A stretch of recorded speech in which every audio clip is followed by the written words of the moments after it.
राधे राधे दोस्तों, जय माता दी। आज बहुत ही प्यारा एक औसान माता का गीत लेकर आई हूँ आप लोगों के लिए।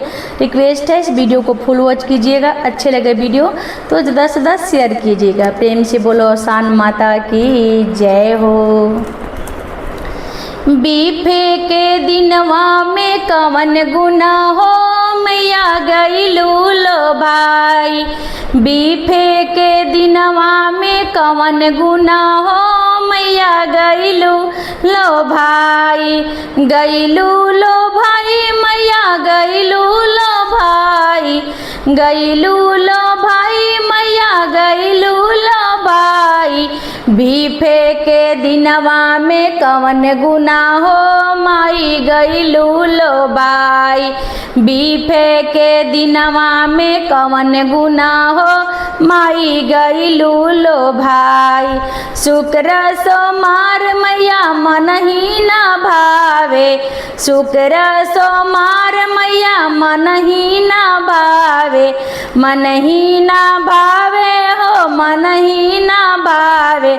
बीफे के दिनवा में कवन गुना हो माई गईलू लो भाई। बीफे के दिनवा में कवन गुना हो माई गईलू लो भाई। छोटी सी कन्या मई के मन ही ना भावे। छोटी सी कन्या मई के मन ही ना भावे। मन ही ना भावे मई के मन ही ना भावे। साते सुहागिन में कवन गुना हो माई गईलू लो भाई। साते सुहागिन में कवन गुना हो माई गईलू लो भाई।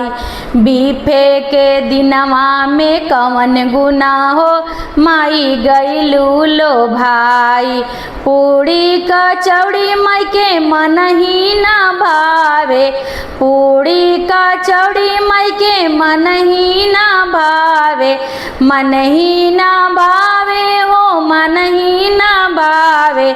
लाई अरे गुड़वा में कवन गुना हो माई गईलू लो भाई। लाई अरे चाना में कवन गुना हो माई गईलू लो भाई। बीफे के दिनवा में कवन गुना हो माई गईलू लो भाई। नारियल चुनरिया मई के मन ही ना भावे। नारियल चुनरिया मई के मन ही ना भावे।